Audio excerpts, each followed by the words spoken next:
And we rise facing the east, two fingers on the right, five on the left. And say Allah, Father of the universe, Father of love, truth, peace, freedom, and justice. Allah is my protector, my guide, and my salvation, by night and by day. He was holy prophet, true Ali. And by reading of the divine constitution and bylaws,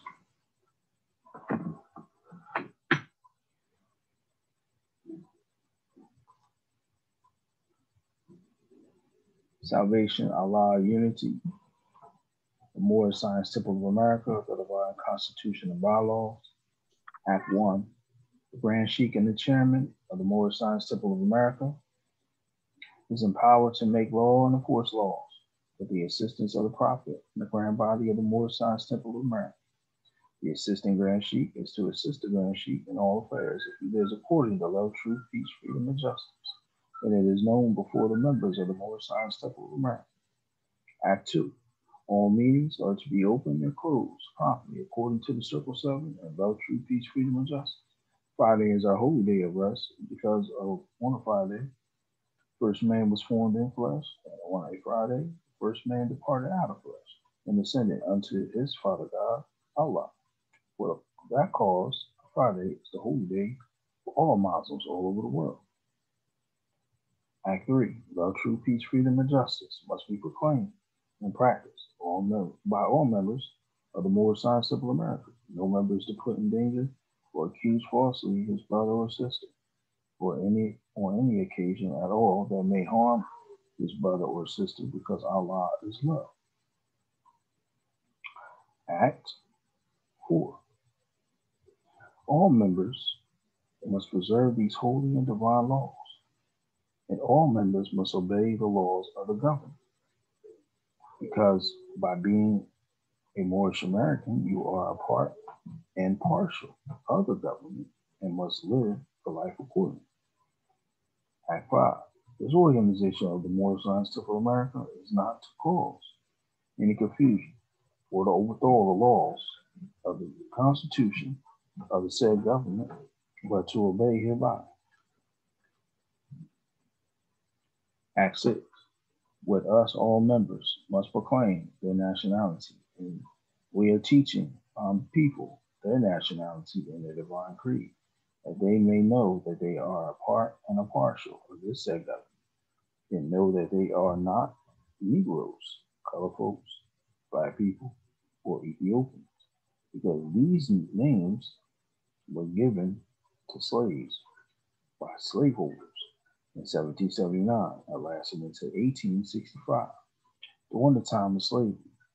But this is a new era, a time now, and all men now must proclaim their free national name to be recognized by the government in which they live in the nations of the earth. This is the reason why Allah, the great God of the universe, ordained Noble Drew Ali, the prophet, to redeem his people from their sinful ways. The Moorish Americans are the descendants of the ancient Moabites who inhabited the northwestern and southwestern shores of Africa. Act 7. All members must promptly attend their meetings and become a part and a partial of all uplifting acts of the Moorish Science Temple of America. Members must pay their dues and keep in line with all necessities of the Moorish Science Temple of America. Then you are entitled to remain faithful. Husband, you must support your wife and children. Wife, you must obey your husband and take care of your children. Now look after the duties of your household. Sons and daughters must obey father and mother and be industrious and become a part of all uplifting of their whole all uplifting of all humanity. All Moorish Americans must keep their minds and keep their hearts and minds pure with love and their bodies clean with water. This divine covenant is from your holy prophet, Noble Drew Ali, through the guidance of his Father God Allah. Noble Drew Ali, founder of Moorish American Prayer, Allah, Father of the universe, Father of love, truth, peace, freedom, and justice. Allah is my protector, my guide, and my salvation, by night and by day, through his holy prophet, Drew Ali. Amen.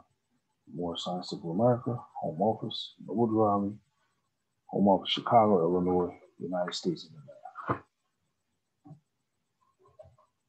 Islam. It's gonna for those who are, let's see, what is, I lost my other questionnaire, man. I don't know how to pull this old one out. I think I know what works. The joint just fell apart. I'm not falling apart though. We're giving rise, giving praise to Allah in the name of Allah, the merciful. Allah, the sustainer, provider, author of all creation, giving humble honors to all the prophets, Jesus, Muhammad, Buddha, Confucius, etc. Giving humble honors to our prophet, sent on these shores, Prophet Noble Drawley. Giving humble honors to the Moorish Questionnaire of America, to its past leadership, first appointed Supreme Grand Sheikh and Grand Sheikh Chairman of the Moorish Questionnaire of America, Edward Milieu, to the present appointed Grand Sheikh and Chairman, Keith Dangersville, to our previously appointed David Bailey, giving him honors. Give honors to all who give honors. Because when man honors man, he honors Allah. So we give honors to all.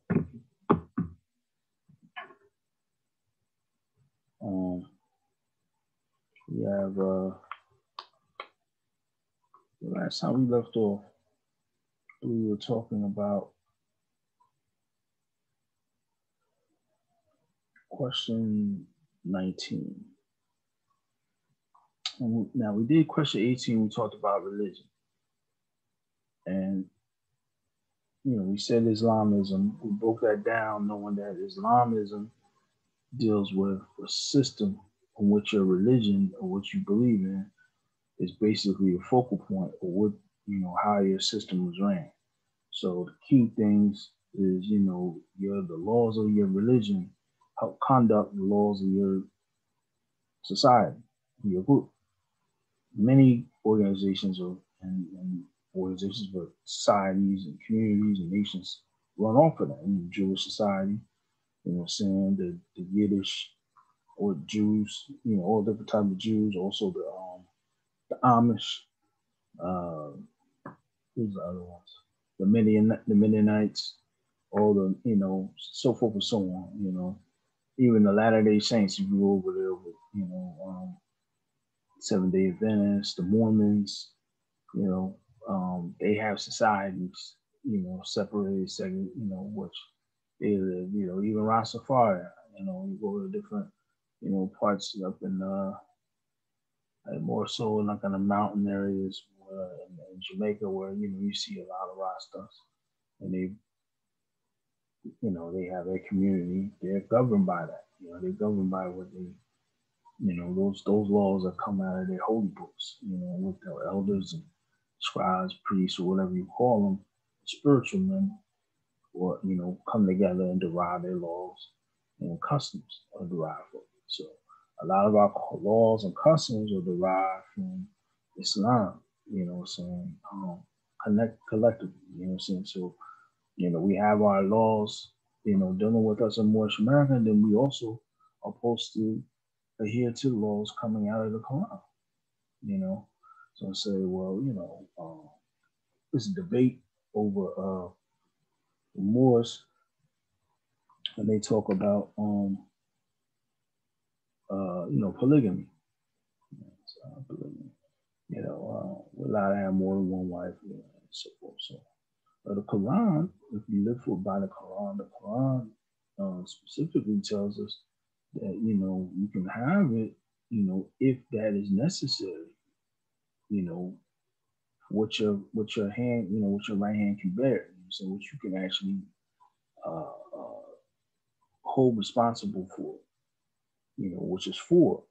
But part about it, it says that one is best for you if you only knew.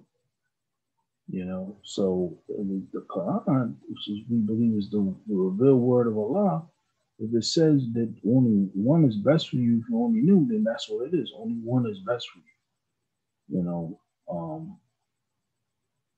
We have different people in Africa who basically don't adhere to that in the Quran per se. Certain you know people who actually who are Muslims, they don't necessarily adhere to that. But being in our society, we would have to compare the condition of our situation. We don't rule out more signs. We don't necessarily rule out polygamy completely, because it's not ruled out in a sense. But in the essence, if you look at our laws, it really designates just a husband and a wife, a couple. It doesn't say plural or anything like that. It basically speaks to one man and one woman coming together and so forth. So that's what we strive for. That's what we strive for. That's what we're supposed to strive for in that sense. That's the goal. Under circumstances, that's when, see, this is the thing, the way the Quran works and Islamic law, it's like certain laws, you have to understand what laws are definitively, or what laws are just situational in the sense where, okay, well, because of this condition, you can do this. So if the condition doesn't exist, then what is it? You know what I'm saying? So you have to look at the condition. They'll say, well, brothers is locked up, and this, that, and the third.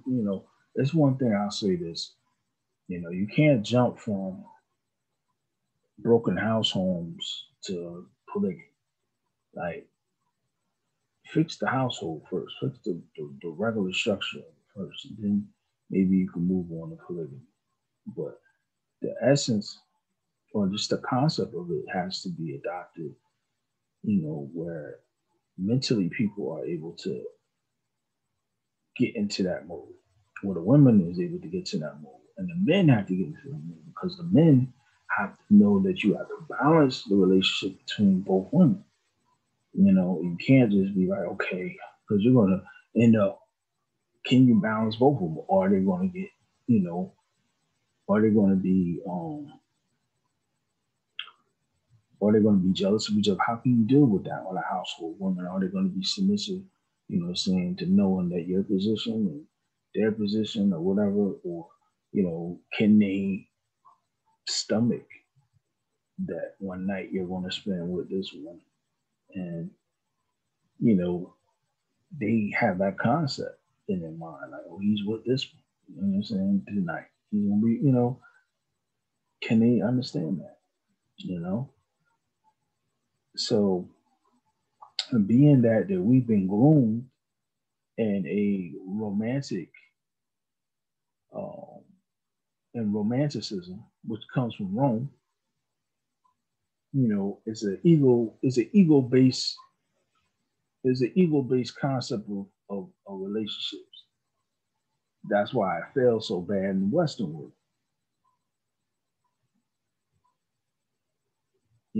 Africans, Asiatics in Africa and different other places don't have high divorce rates. You know what I'm saying? They don't have high divorce rates. So, in the sense where you talk about, you look at Act 7, Act 7 is natural. You know what I'm saying? Look at Act 7.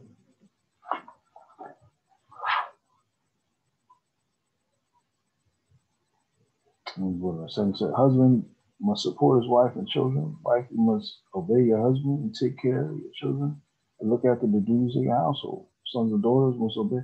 See, that has to be laid down. You know, the prophet was a prophet. Like at the time he laid it down, that law, majority of the time, that was just the condition of the family. They already knew. Kids ain't not obeying their mother and dad at that time. For the most part, that's automatic. Whatever mom and dad said, you were there. Household was thick, you know. And then, you know, the wife is not going against the husband. The husband does it. That's it's your honor. You have to provide for your family. You not providing for your family, you would look at some type of way. I'm talking about in the 20s, you know. So now the ship has broken down. It's the family structure has broken down in America amongst the Asiatics, but the Asiatics over in Africa, they still have it. So it's natural with them, right? Even with the polygamy, it's natural with them. They have a system that's now broken. So we're broken people. Who we are has been broken. Who we were, I'm sorry, parts of. So Islamism is establishing these things back into our lives. You know what I'm saying? This is what Islamism is incorporating the faith and the religion as our being. Islam. I was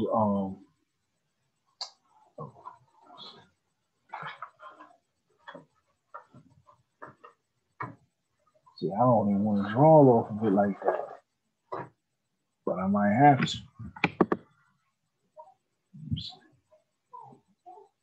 Let's go into this real quick. Why is Islamism important to us? And why Moors have to not play around with other concepts? And I know I'm supposed to be moving on to the other key of the question, but we got to look at this. Now, I have for the record, I have no problems. I respect the Moors, the brothers and sisters who are affiliated membership with the Clock of Destiny. Okay, let's get that on the record. I have no problems with the brothers and sisters affiliated with the Clock of Destiny. It's the entire suite. It's the same thing. They just reprinted it. I want to focus on the Zodiac Constitution. And I know they're going to see this. This is for the record, do not take this as an attack. But I have to show the difference. We draw the line, right? Chapter 5, working the tools. I'm working the tools today. You got to draw a line. So I'm drawing the line.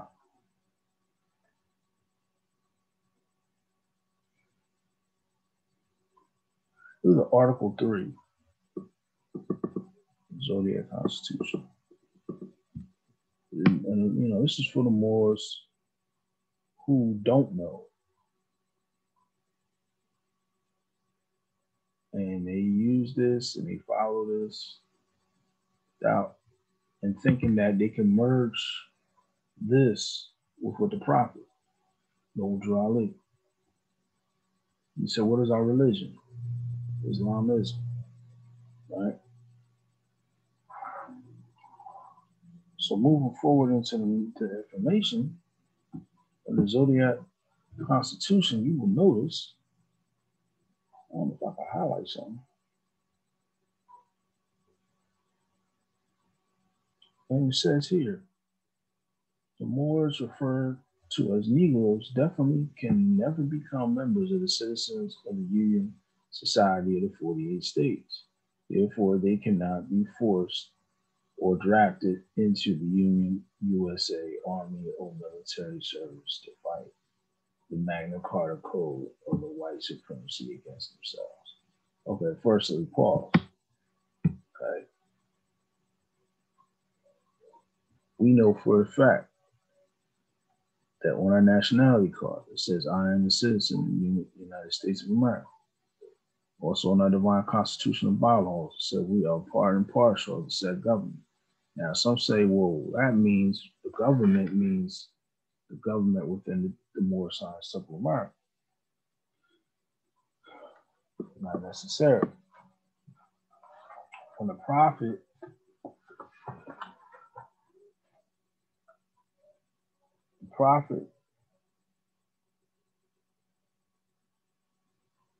made, when he wrote this constitution, he put the word government to be ambiguous because the intentions was that not only this will be for Moors in the boundaries of the United States of America, but those outside the boundaries of the United States of America. Remember, he had interest in Canada, Islam. He not only had interest in Canada, but he had interest in parts of part about it, and in Mexico and Cuba, Islam. So this divine constitutional bylaws will also be predicated upon those also, you know, who lived in those type of in those areas. You know, the Moorish divine national movement is global, Islam. So if that's the basis, then you see why it doesn't say specifically what government is, because it's supposed to apply to you when you are in, even if you are a member outside the bounds of the United States of America. Because it doesn't say necessarily,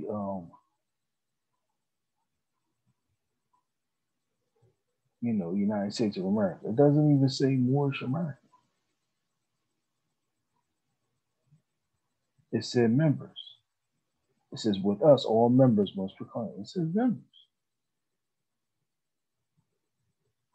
Because Prophet was setting something up for everybody. The Moorish Americans are the, okay, it says Moorish Americans in Act 6.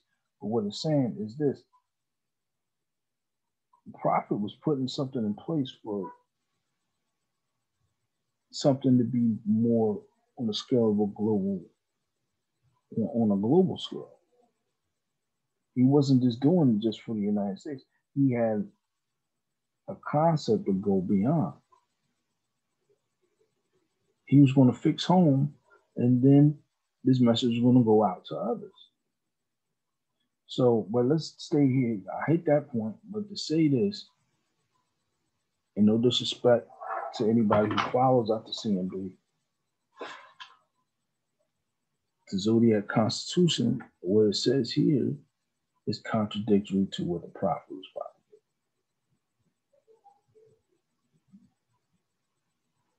So you have to claim your free national name, American. You know, you're a citizen. You have a right. You're part and a partial. Part and partial means basically you are a part of and you're favored. You're an intricate part in the government, in the nation. We ain't just here. This nation thrives off of us.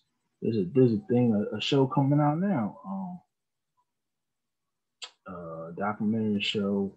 I think Common Sense is a part of it. It's called The Soul of America, something like that. And it's talking about our people and what we did to make, you know what I'm saying, the soul of America. That's what we are. We are the soul of America. We're part and parcel. You gotta just put a part and parcel. Let's change the name to part and parcel. Soul of America basically means part and parcel.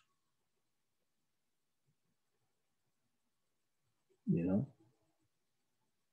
So Let's look further into the Zodiac Constitution. Lawmakers of the 48 States Union order cannot force Moors, Bays, and Elves to pay taxes because taxation without representation is a supreme violation of the Moorish Zodiac Constitution, birthrights of Islam. Okay, birthrights of Islam. Okay. Right. So using the term Islam, but he's mixing certain concepts. But to hit home, let's move forward. It says when the Union lawmakers denounce their immoral Magna Carta Code and resort to the Moorish Zodiac Constitution, the Moors are compelled to pay taxes because everyone of of the nation will be equally represented by it. Okay. So he's just saying when they do that, then they'll pay taxes. Okay. It says there is no room in the science of this. There is no room in the science of masonry, for the zodiac, for mystic God, religious worship, and race, color, and ignorance, law, war, crime, slavery, or human justice. Okay, I think that's no room for. I don't know why he said the science of masonry, because, like I said, you can see where the intentions of the CMB was. He puts science and masonry, and then he puts all of these as, basically this is as a governing head, the zodiac. You know, I mean, he's a master astrologer, but to tell you the truth, the zodiac can cause all this,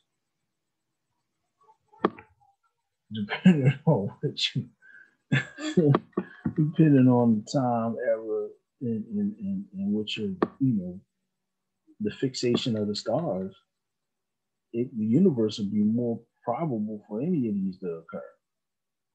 You know, when you talking about religious worship, when you talking about, well, what about the sign of Pisces? Huh? What about the sign of Pisces? Human injustice, Libra. What's the other side of Libra? Every sign has a positive, negative sign. So you can't really say that, you're supposed to know how to balance both of these. These things come into play, in a certain area, It all goes together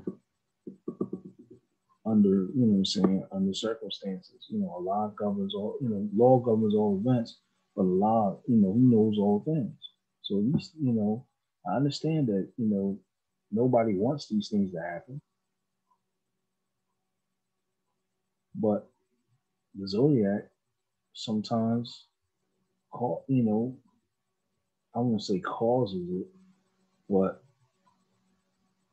the zodiac has an influence on this. Has an influence on these. Islam. So, but the main focus is, as you said, religious worship. So what's wrong with religious worship? And this is for Moors out there, that don't understand. This is why, personally, I go against the acronym I self Lord Master. And it shows up, and this is where it comes from, right here, the Zodiac Constitution. And it doesn't say "am" either. It's I self Lord and Master. I self Law and Master. Carpenter and the Grand Architect. But they say, human nature spells. I don't understand how. So I guess this is human nature. I self Law and Master. So as you can see, there's a disdain for religion. There's a disdain for religion. But you see in our Moorish Questionnaire, the prophet points out what our religion is. So it's very important for us to govern ourselves, in a way by what we believe in and what we have faith in. So Islamism is important to the Moorish humanity. When you're dealing with ideas like this, you're taking yourself out of a certain realm. See, when the Prophet said Islamism actually is a jurisdiction. In law, is a jurisdiction. Because now I've set my jurisdiction. This is how you set your jurisdiction by your laws. That means you can only be governed by your laws. Um, there's a let me see, trying to figure out he's still going at it with these. Still going at it with the Black Panthers. Let's see. Let me go talk to. Part so. Yeah, you know what? I probably won't even get a chance to pull that joint up because I got a new phone and all my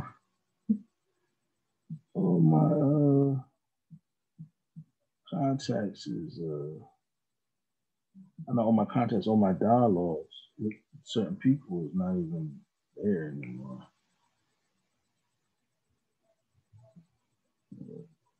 They wrote the law. Yeah.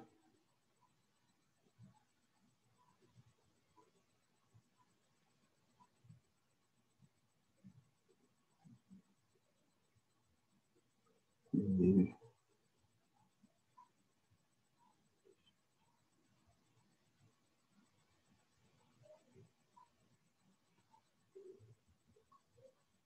Yeah.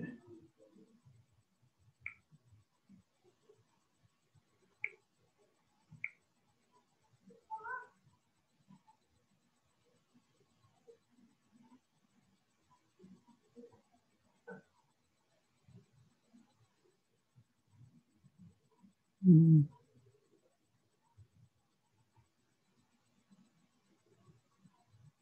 Ah, what's that demonstration with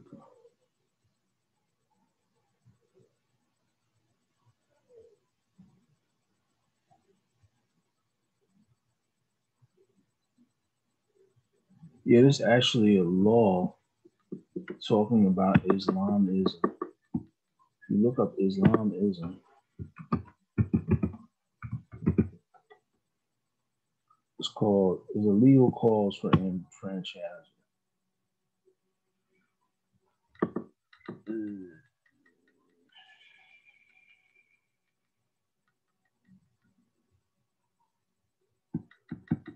Let's see if I can get that. Islamic law of secession. Ooh. I think this is right. A law, freedom, and bondage of the United States. Islam. Some civics here. We touching on some civics. I ain't even get to the next question. Islam.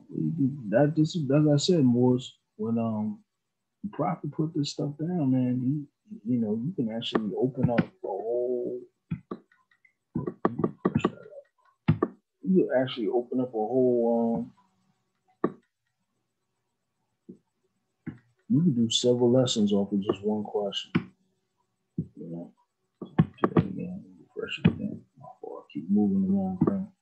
Pardon self, pardon my body. Everybody being clumsy today. Okay, so this is what I wanted to look for. There's a book called The Law of Freedom and Bondage.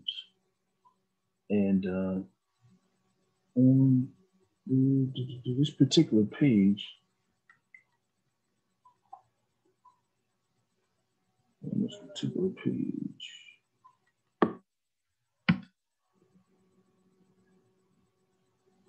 what page this is actually.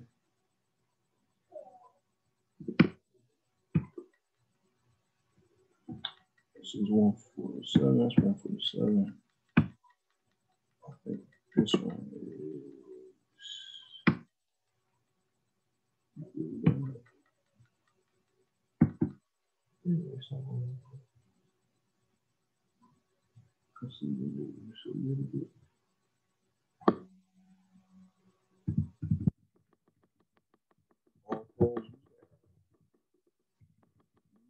One 167, page 167 in the book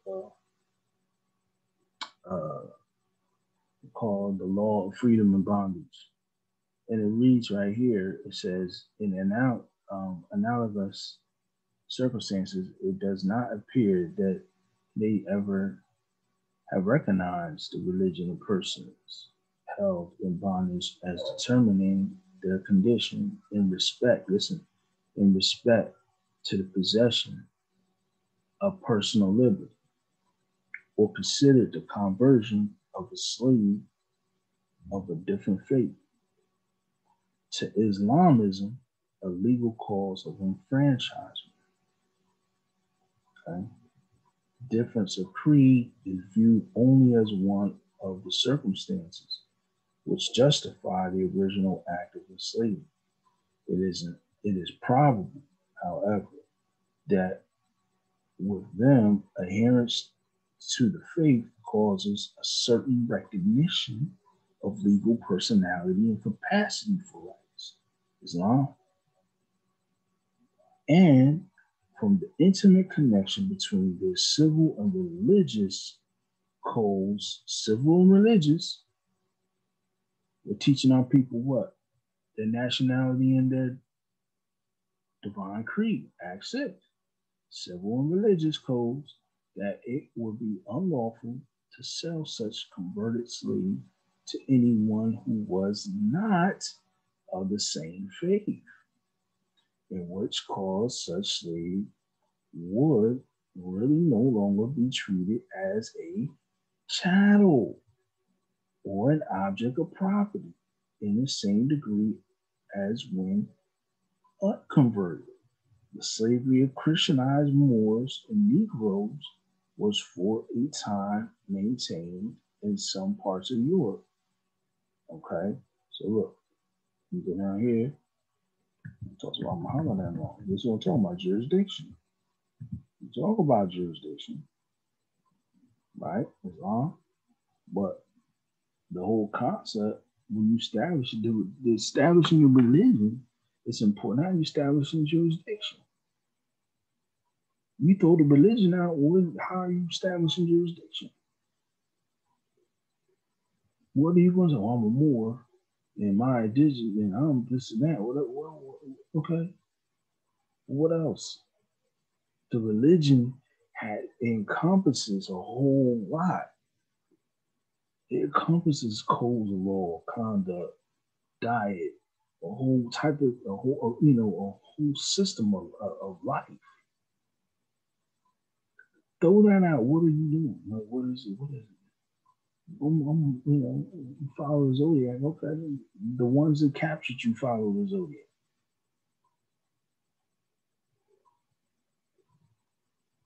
The one that overthrew you or took your nationality followed the zodiac. That's why they knew when to do it. Our fellow convention. Hello, Masons. You don't think they studied the zodiac? You don't think they knew something? How do you think they got us in the situation we were before? They took the sciences and flipped it. They knew how to do it. So you want to throw religion out and just, they ain't throw the religion out.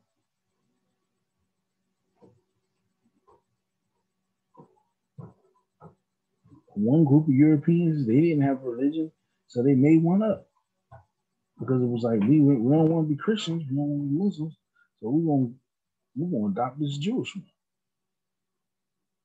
We're gonna freestyle it because we ain't got no connection to the original Hebrews, so we're just gonna just, create something. You can go with that. And they established their Ezekiel. I'm talking about the Khazars, but the Ashkenazi, they carved out their own jurisdiction. What did they do? They established the religion, established the faith, an identity where they can be, you know what I'm saying? But you got Moors, you know, all out here, you know, forming these republics, forming these council courts with no religion, with no jurisdiction, but want to claim jurisdiction. The Prophet ties you in back into the Islamic world to help you establish jurisdiction. We divide our power and authority from the great Quran of Muhammad for a reason. That's jurisdiction. That's civics. Oh, y'all throw the civics out. We deal with the civic side. What side? You don't. If you're not talking about the religion, you're not dealing with the civics. There's a code of conduct that comes with it. That's this. You know what I'm saying? What is nationality? Nationality is the character deriving. You know what I'm saying? Deriving of the character, deriving from the character of having belonging to a nation. You belong to a nation, you have the character. You do particular things in a certain order. Islam, it is commonly thought that by the Mohammedan law, a slave of another creed is emancipated on the conversion to Islamism. Okay, but this is incorrect. Guy has sins the Lord. So, attack or the emancipation of slaves is recommended by Prophet who has declared whatever Muslim man shall emancipate a slave, being a believer, God will, for every member of the slave so emancipated, release a similar member of emancipated from the hellfire. If the slave of an infidel nation becoming a convert to the faith, retire into convert to the faith, retire into Muslim territory, he is free because when the slaves from the countries around the deserted, around the countries, around the deserted, they are their masters and came unto and embraced the doctrines of the prophet. He declared, these are the free men of God, and also become, because of the slave at the time he delivers himself up, is a Muslim man, and bondage is not established in the Muslim man originally. Okay, so sorry, I probably jacked that up reading, but for the most part, it was saying is that once a person converted into Islam, then basically they are bound to be free because of the faith, which believes that hey, if you release a slave, you know, then Allah will release a person from out of the hellfire. You know, that's probably hadith, but many times Muslims went on that, you know, to release those, especially those who converted. So, from the basis of that belief, that comes, you know, that in itself could carry on into the jurisdiction with the European, you know what I'm saying, being that he couldn't keep us too long because of our faith, knowing that we were supposed to be released. So he couldn't keep Muslim slaves too long. That's why when a slave was recognized to be a Muslim, or he was recognized, you know, in the sense that things were, you know, his treatment was different than the rest of them, than the rest of the ones who weren't slaves, who weren't Muslims. Islam. So when a prophet is taking it into a modern time, being that we are mentally and socially enslaved in a sense, you know what I'm saying, because we're following the patterns of, you know, what was laid out to us and everything like that in our condition. Now we're taking on Islam, identity as Moors, as Muslims in America, now our condition could be different. Same thing, you know. So it's an enfranchisement, you know. It's to our benefit. It's the cause for our enfranchisement. That means not a disenfranchisement, but enfranchisement. That means cause for our benefit, cause for us to go, you know, for our advancement or our social benefit. Let's look into what enfranchisement means. So speak, it says given the right privilege, especially the right to vote. So liberation from imprisonment and slavery. Partner.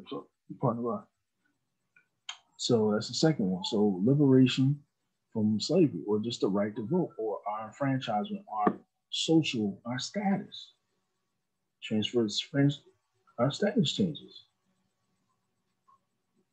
We're no longer looked at as second class citizens, because now we have, you know, we are no longer acting within the bounds of someone who was mentally slave.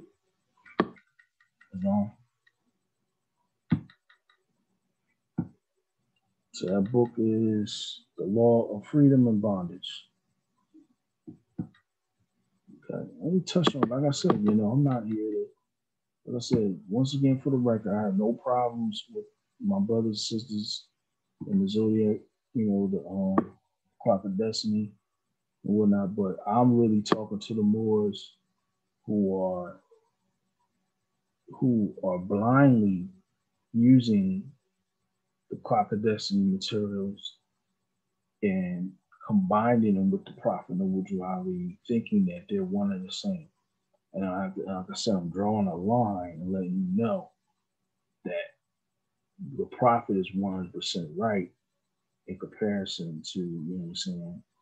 And I'm coming from a Moorish American, you know, as a member of the Moorish Science of America, coming as, you know, on that perspective and letting you know that you cannot combine the two, because CM Bay, his perspective was way different than the Prophet's. His feelings towards religion, towards organized religion, was definitely not favorable.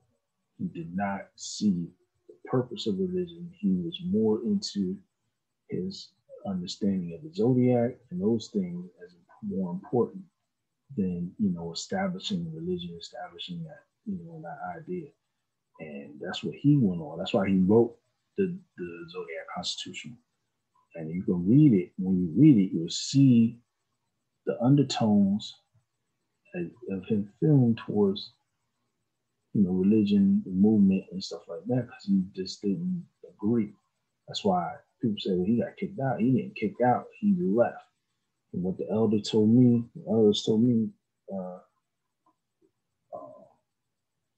CM Bay actually left. He was put on restriction because he was teaching supposedly against religion, against Islam, and saying, do not, you know, don't follow it because we don't need it. So it's just like, well, put him on restriction. This is what I heard. I'm not saying it's a fact. This is what I heard. Where they say he was a member of Temple 7 out of Cleveland, Ohio. And he was put on restriction. I think Charles Bay was the chief for the governor. And he ended up, you know, CM Bay ended up just leaving and starting his own thing. So, you know, Moore's calling on the CM Bay's information. But, you know, tell you the truth, a lot of them have not been able to really understand the difference. And because of a certain group of Moors, they have incorporated CM Bay. They try to incorporate CM Bay and Prophet Noble Drew Ali, but they, you know, it doesn't work because basically on two different scales. You know, the Prophet wasn't against astrology.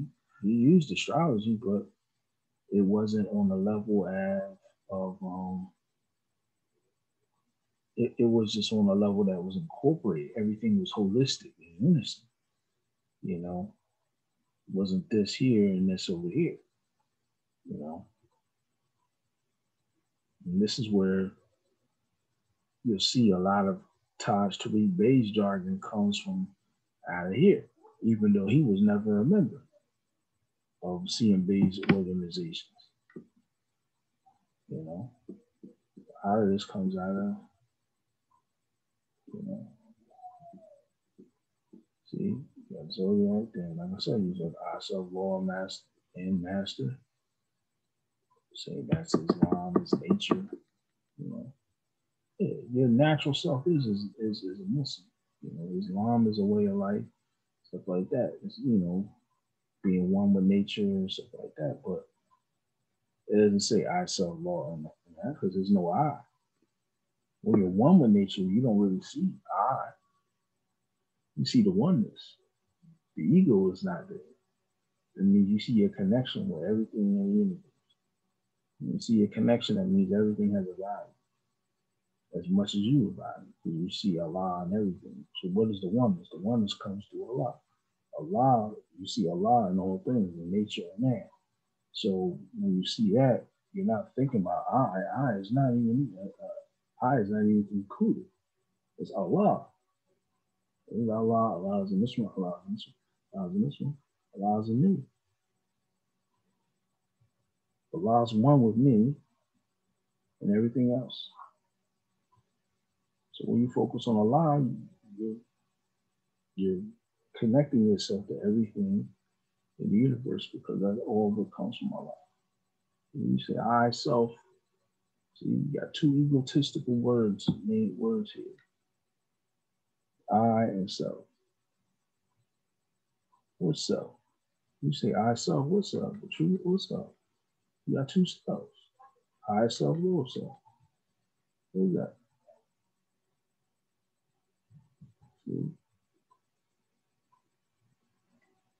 See, you know, it's questionable. But you have Moors putting this down, you know, saying this, you know, and it's added the nature of to avoid religion. You don't want religion. Okay. Okay. Oh well. Alhamdulillah. Yeah, we understand that.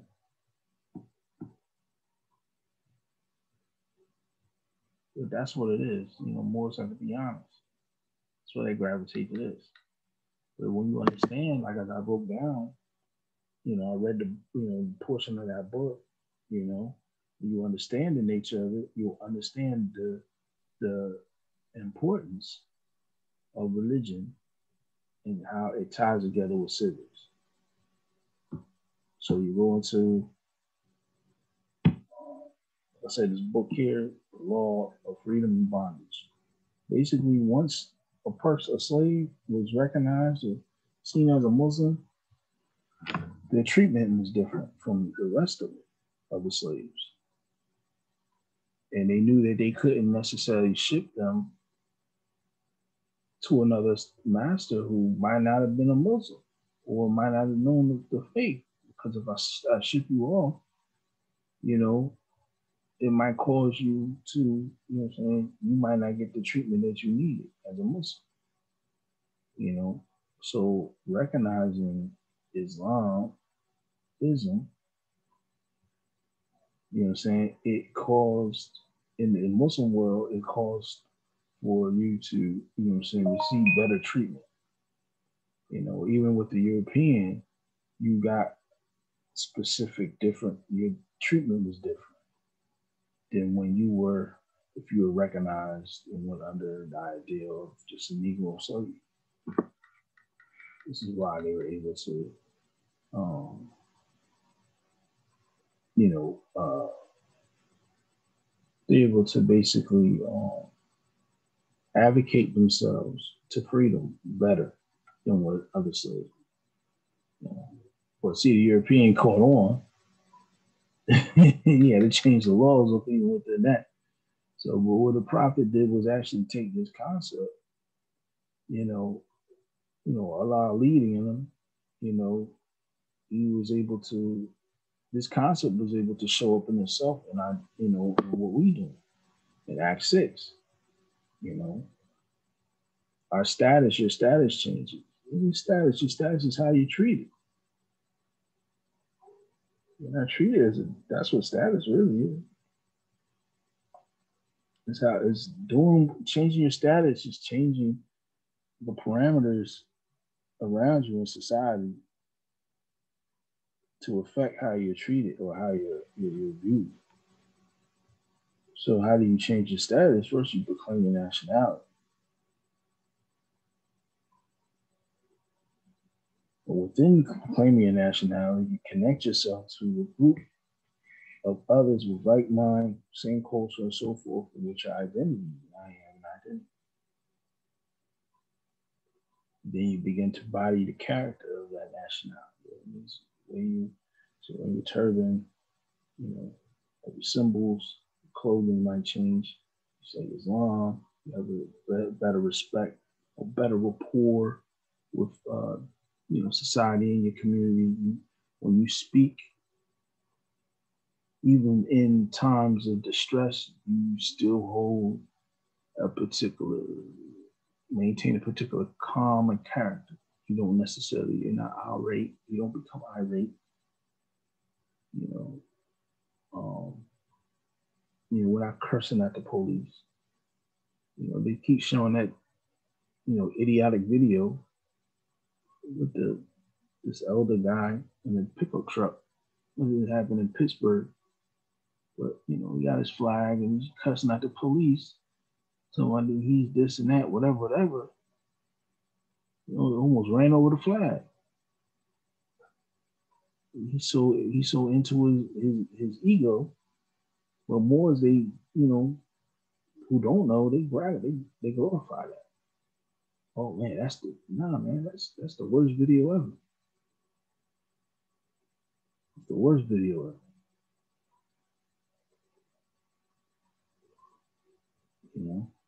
But let's move on to the next question.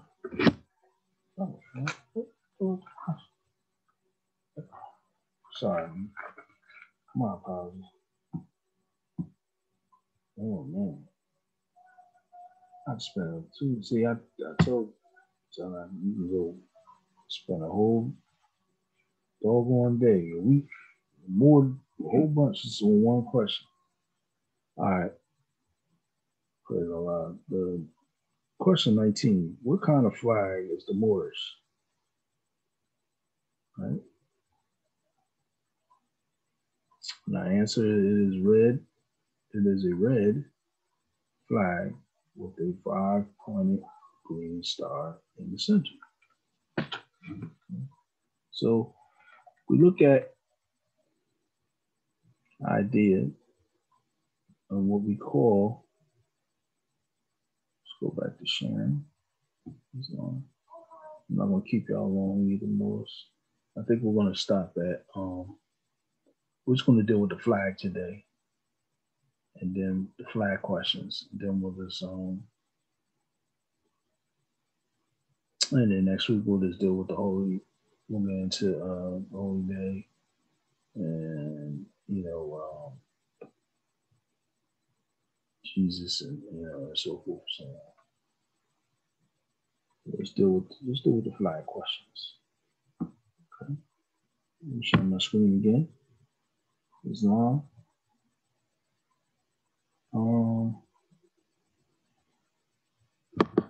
The study of flags comes from, or it's a term called vexillology. You're not going to see that. You ain't going to see it too much anymore because they always changing stuff up. They don't want people really become aware of a lot of stuff. So they change stuff all over. We're dealing with vexillology. It's a study of flags. So you get a lot of information, the elements that make up your flag. So you take up a flag, you understand why there's 5 stars on it, why there's stars on there, why is this symbol here, X, Y, Z. You begin to understand what's the meaning of the symbol. So what you kind of get an idea what the person was trying to do with that.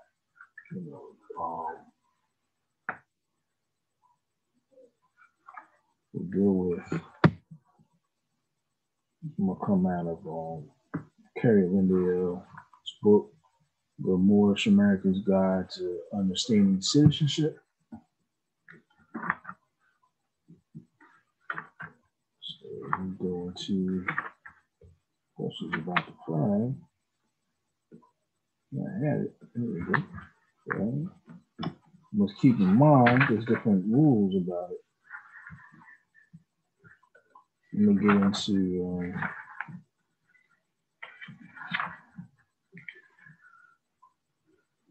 the history of the Moroccan flag, or what they say the Moroccan flag is. Of course, we know that in different empires and stuff like that, in different dynasties, the flag might have changed. Almohad had had the red flag with a checker design in the middle.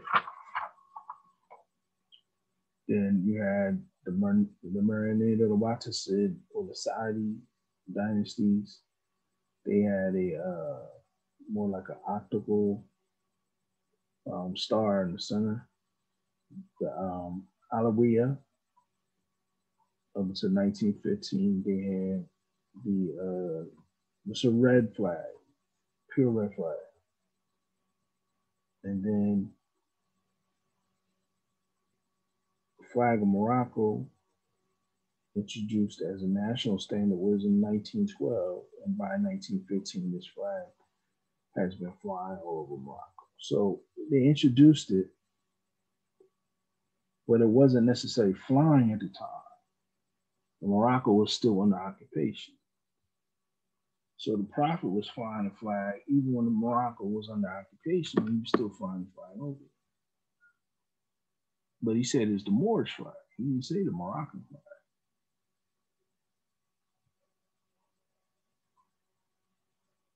And that's deep because you got to understand, like, why did he say it's the Moroccan flag? It's the Moorish. Because he was actually breaking it down, because he was actually showing that he was giving it back to us. And then we go into chapter for your Moorish Holy Quran. You say, what's the flag? It's 5 points. There's a red flag with a 5-pointer green star. Right?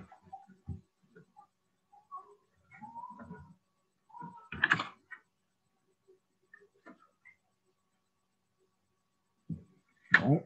Let's go into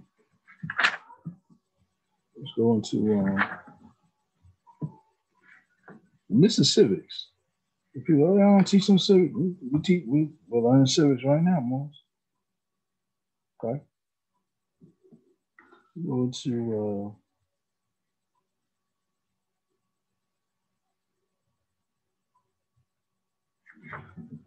chapter 47.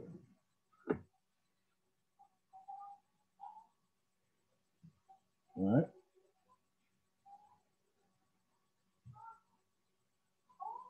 You go to verse 6. Chapter 47, verse 6.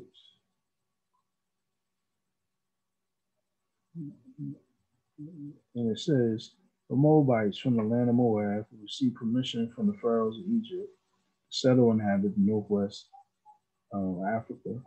They are the founders and are the true possessors of the present Moroccan Empire. Okay.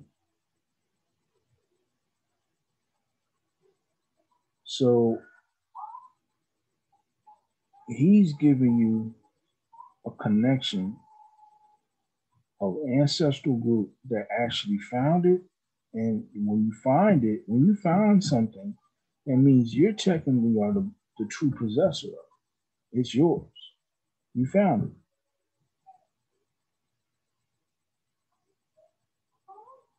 They're the true possessors.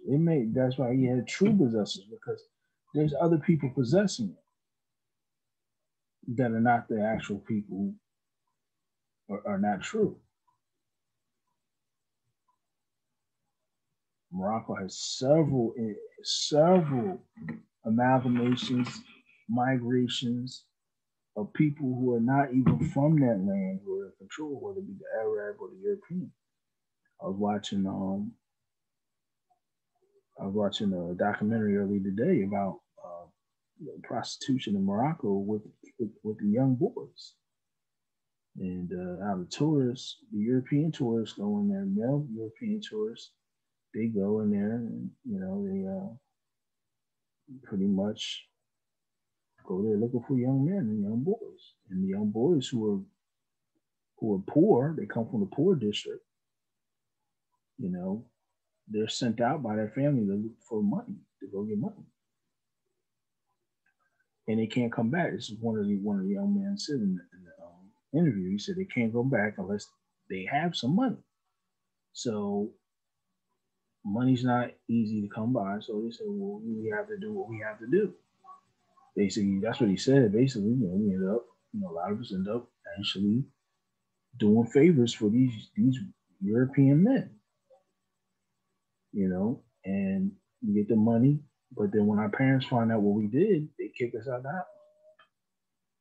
And then the one guy, he was investigating, and he works for, he's trying to, bring awareness to it, and for the Moroccan government to do something. The Moroccan government's like we don't want to scare away the tourists because they bring in so much money. So the European men are bringing so much money. They don't want to do nothing because it's going to stop the flow of money into the country. Because tourism is a big thing. And it's the same thing in Senegal with Goriana. I watched another one. It's basically the same thing. European men come in, set up shop, get these young boys, have their way, and the government doesn't want to do anything because it doesn't want to stop tourism. So these old European men come in here with their money and live like kings and basically molest these young boys up and down Africa in these Islamic countries. Right? So, the concept, the people in charge, and not only that, we're talking about in Morocco, we're talking about also the how they treat darker people in Morocco, especially the ones that come up that live in Morocco. There's a disconnect because I'm going over the Moorish history, and Morocco being either under the Almoravid,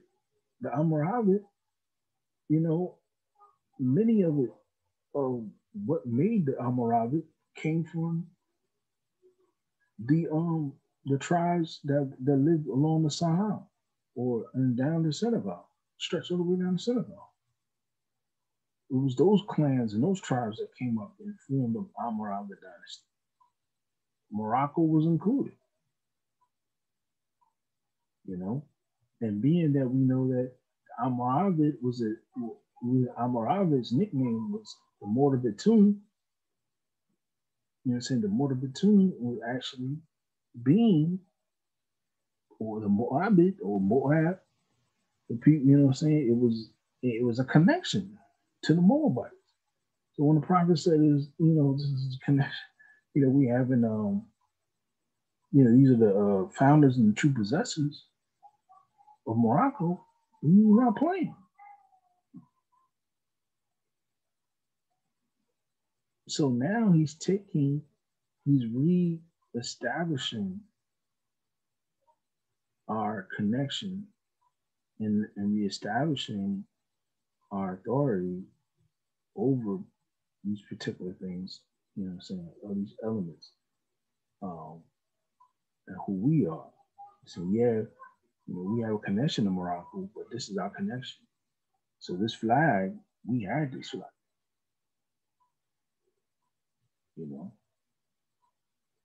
So let's move in a little deeper when he says,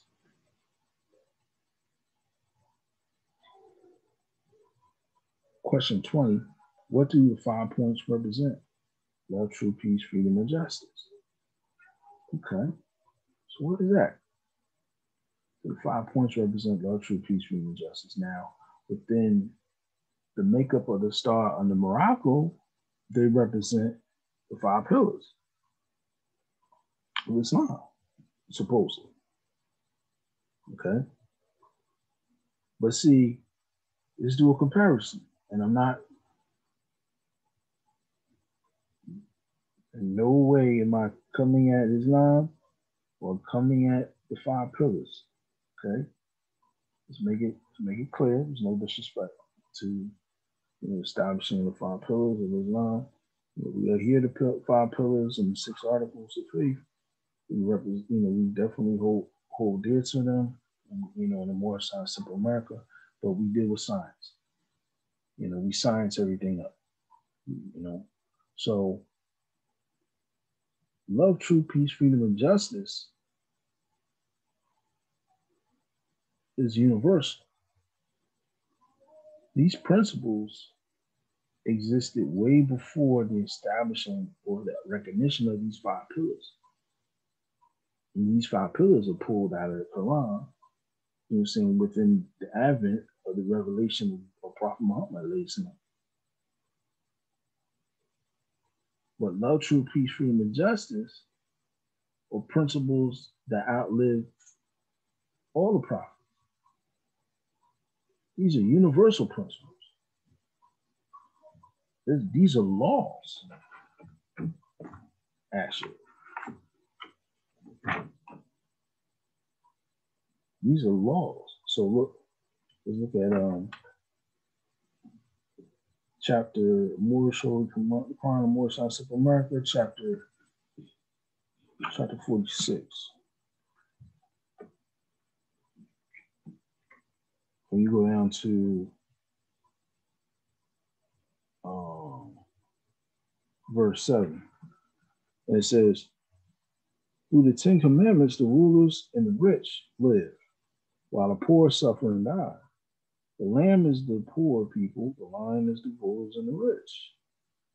And through love, truth, peace, freedom, and justice, all men are one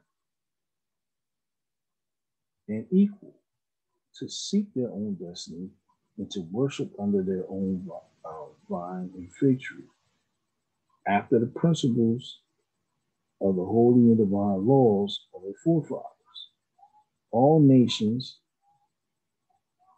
of the earth in these modern days are seeking peace, but there is but one true and divine way that peace may be obtained in these days, and it is through love, truth, peace, freedom, and justice being taught universally to all nations and all men.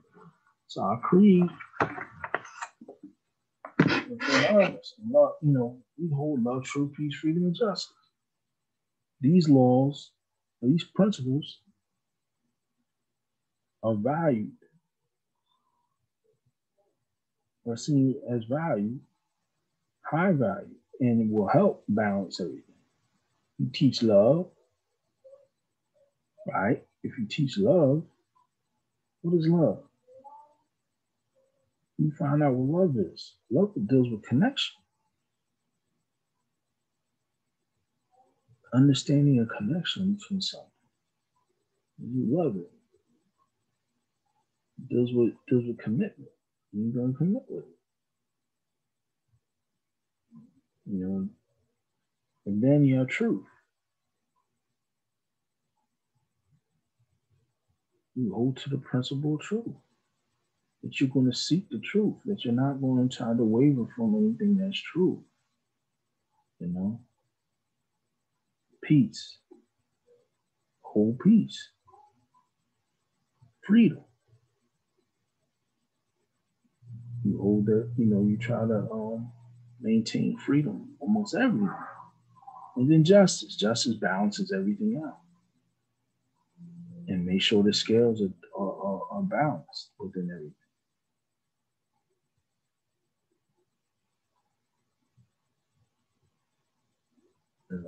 So you understand those principles. Those principles are very deep.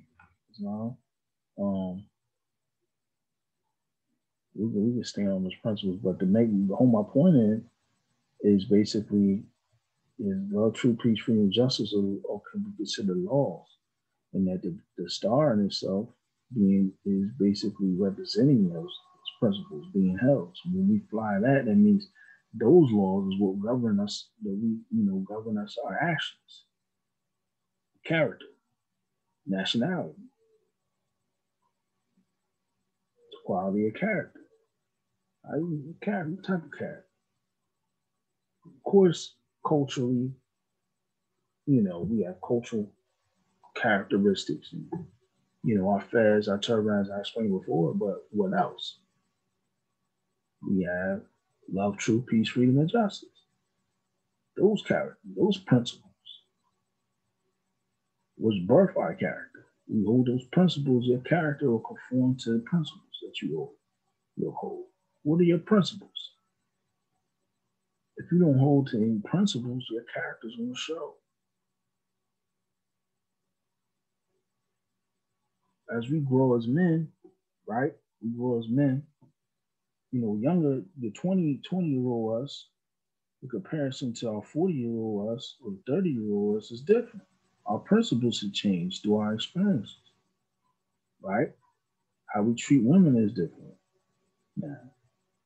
We're not the same person doing, ragging on women, all in their DMs and, inboxes, trying to talk slick. We're not doing that no more. We're not, grabbing sisters' hands like, shorty, where you at? Come and talk to me, da da da da. We don't do that no more. I was the old us. Oh, what you doing, man? Chilling out, and grab a girl's hand, like, hey, what you doing? Don't even know it, but you touch them. You know what I'm saying? Our principles change, the values change. You know what I mean? We know we have to go to work to pay the bills. And, we have to do these things, be responsible. Now some of us, like myself, solo, others, we looking into finance and stuff. So we're looking into finance, financial stuff, money, value. We got to be responsible for our money. We tired of being broke. When you're younger, you don't really care about not being broke when you're young. You're young. You're living in the moment. But your principles and your values change, so your character changes. You're not just going to be spending stuff on this stuff. Like, I'm going to buy all these sneakers and stuff for all this. I'm going to buy a nice set of clothes here. That's what I need. I'm not trying to, if I have it, I get it. If I don't, I don't. The younger one is just like, oh, man, I'm going to get it anyway. Well, you know what I'm saying? The older us, we have values now. Like, we can't be broke. Be broke at a certain age. I got to have money. If I ain't got money, I got to find a way to get it.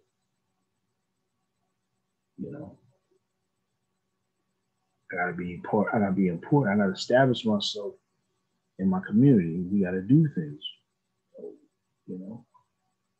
Be productive in the community. When you're young, you ain't really thinking about it. You think about yourself, doing what you gotta do. Just chilling. You over 35 and you still chilling and not doing anything to really build a legacy or establish yourself in community, and you're not doing things in your community, you ain't involved in nothing or have anything else outside of you going to work, your principles haven't changed. You still, when you're doing, whatever, the same stuff, you still doing the same stuff that you was in your 20s. You coming in the more science of America, it better not be that way. The principles gotta change. Love, truth, peace, freedom, and justice. Then the character derives from the principles. So he's establishing he's breaking down the nationality within it, within the flag. Okay. Question 21. We're gonna wrap it up. How old is our flag? The answer is over 10,000 years old. 10,000 years old. Hmm. So you gotta look over 10,000 years old.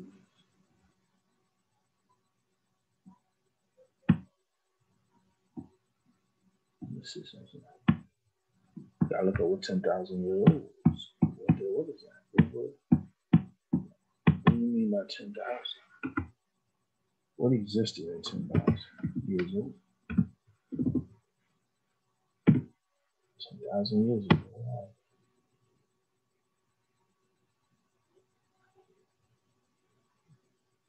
See, now you go by the European, he's gonna tell you,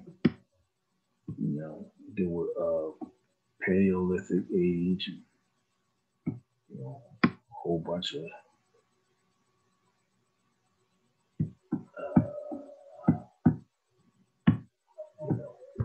whole, dealing with, prehistoric man. That's his demonstration.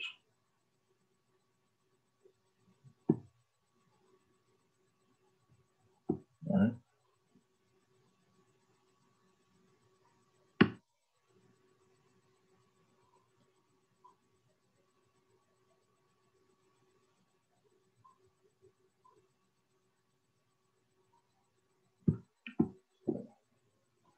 Let's deal with this. Let's deal with this. I'm gonna break down a little something. And I could take this note. When you look at Carthage, Morocco, 10,000 years ago, you see some Wikipedia will talk about, this. Yeah. We'll talk, Wikipedia talks about the span period earliest human presence in the region, this gradual onset of historical historicity in the Maghreb, the Tamazigh, during the classical antiquity. Early anatomically, modern humans are known to have been present in Jebel Ibro, in which is now Morocco. There we go. Jebel Ibro. Okay. From 300,000 years ago. Right. So the Nile Valley, ancient Egypt, participated in the development of the Old World Neolithic, Bronze Age, and Iron Age along the ancient Near East. And by contrast, the Maghreb, including the Green Sahara, because it was green, remained in a Mesolithic stage until the 4th millennium BC. With gradual introduction of the Neolithic nomadic pastoralism. So basically, the Nile Valley, they're saying even was a big development. They're saying, but the Maghreb area basically stayed the same until the 4th millennium. Okay, not the 4th century, 4th millennium.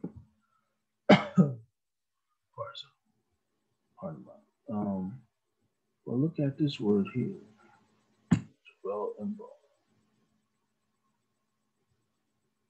Or the Adrar Ighud, which is a Berber term. Okay. And then, since discovery, originally thought to be Neanderthals, the specimens have seen a sign of Homo sapiens. They're basically pure human beings. They're not all the Neanderthal line. So, is the prophet talking about the existence of our people in Morocco 10,000 years ago? So we were a people then.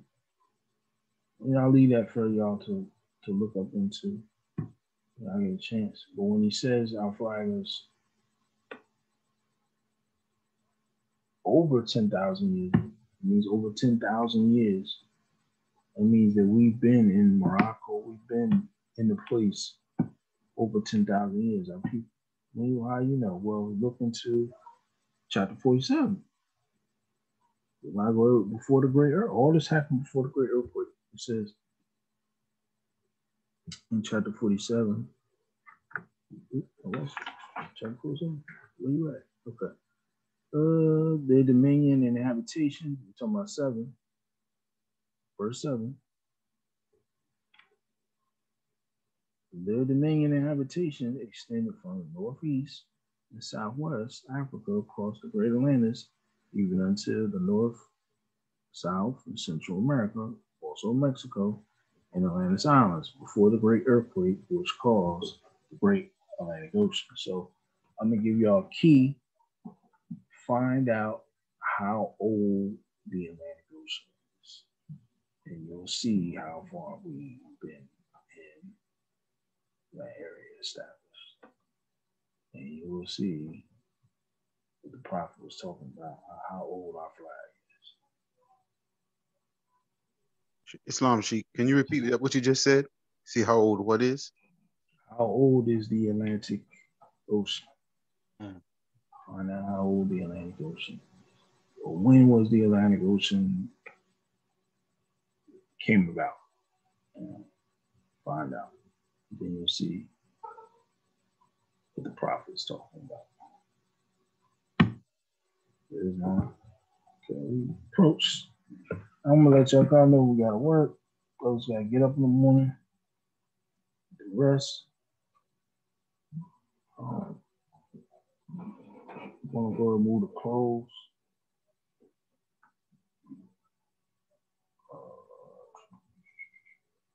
Go ahead and go to.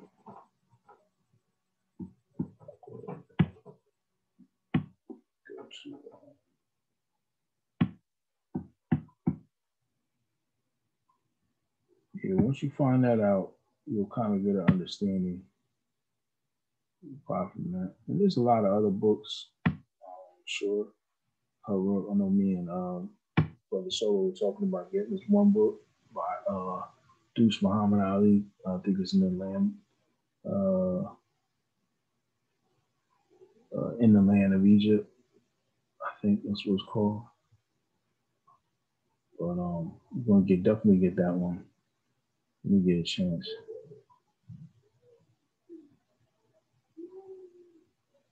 I'm gonna close with the warnings and the letters by the prophet. A warning from the prophet to be read in every meeting. I hereby inform all members that they must put an end to all radical and agitated speech while on the jobs, homes, or on the public streets. We advocate peace and not destruction. Stop trying out your cards with the Europeans, for it causes confusion. There has been much confusion caused by members trying out their cards, and the cards are for your salvation. Failure to obey or failure of obeying my orders will be of severe consequence. We are for love, truth, peace, freedom. And when these principles are violated, justice must then take its course. Any member or group of members that seek to hold malicious feelings towards the temple or the prophet or violate the divine covenant of the Moorish movement will receive the reward from Allah for their unjust deeds. All true Moors must obey the laws and laid down to them by their prophet. And if they lose confidence in their prophet, give up your card and button, cease wearing your turban or fez, and return to the state where I, the prophet, found you. For this is a holy and divine movement founded by the prophet, the Wajrali. And if the prophet is not right, the temple is not right. The prophet is sending out a divine plea to all true Moorish Americans that they may do their part in protecting the prophet and the temple. It's the everlasting movement founded by the prophet, through the will of Allah to redeem his people. Listen for this. Peace over to Allah.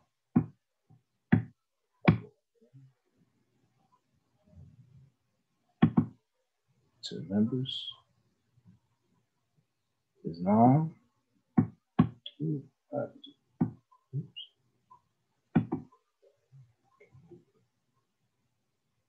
Islam. to the members of the Moorish Civil America, Islam. This is instructions. This is the instructions from your prophet, Ali. Be faithful unto your forefathers' divine and national creed, that you will be blessed for your good deeds, that you sow in the flesh. Allah is the one that judges the world, and his judgment is now on. But the weak comprehend it not. The end of time is drawing near, so says Allah to his divine prophet. I know Ali, and that is why many hearts have been turned to stone, and many have eyes to see, but cannot see, ears to hear, but cannot hear. At least they would be confounded of their sins. These are the trying hours now, dear Moors, and every evil spirit is moving, and they are trying every weak mind to overthrow them and drag out the true foundation that has been laid, and to cause confusion in the minds of the ones that do believe. But if you have true love of Allah and the spirit of your forefathers, you fear not of what you hear or see, but will sacrifice the utmost of your very life to protect your movement and your profit. Watch your enemies, dear Moors. Your enemies are the ones that speak against your prophet and ridicule him to the very lowest, and the ones that speak against your divine and national principles are your symbols. Act accordingly, and Allah will bless you for your good work. Peace. The divine prophet,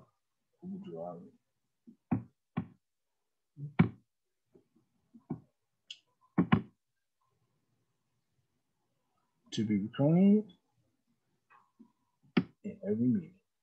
Islam. I am glad to know I have a few faithful Moors among you all, and I desire for them to know the truth and the divine truth. There is a host of jealousy about me and the movement now, by the same people of our side of the nation that claimed it was only a joke and unreal.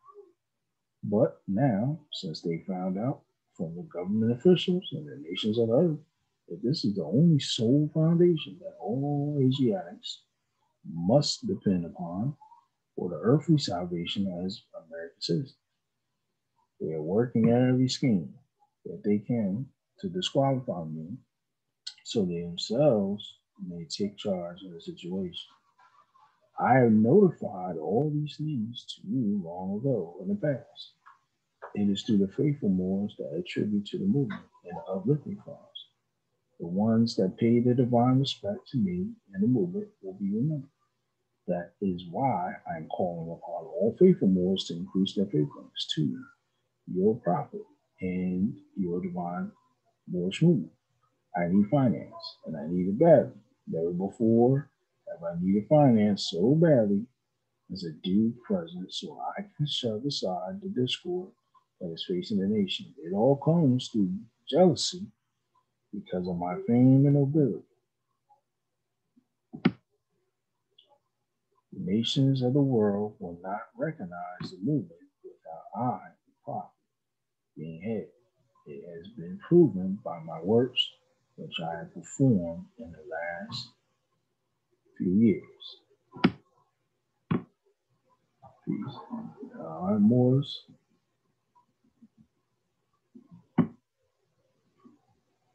Any questions?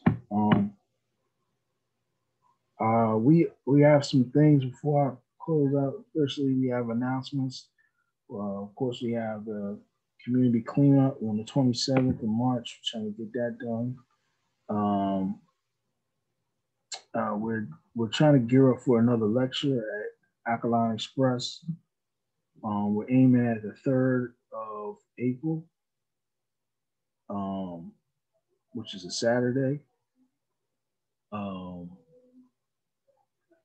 We are also, I'm talking to a brother of mine in my organization who teaches tactical fighting.